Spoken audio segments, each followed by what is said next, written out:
Okay, today I'm going to show you how to lower the seats in a 2024 through 2018 Toyota Camry. There are two levers that you'll need to pull. There's this lever here, so just go ahead and pull that. And you'll notice how it just kind of sticks out when you do that. Then you've got another lever on the other side. You can pull this out. Now you might wonder, well, why would I want to lower the seat? Well, in case you have some large item that won't fit in your trunk, this is an easy way to do that.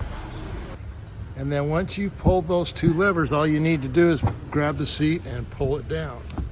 And you can see you have a lot more space.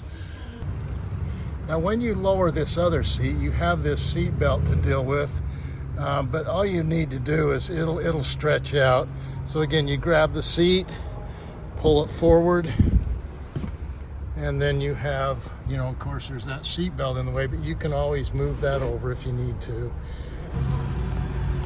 So again, if you have a large item, you can open up and you can feed that through.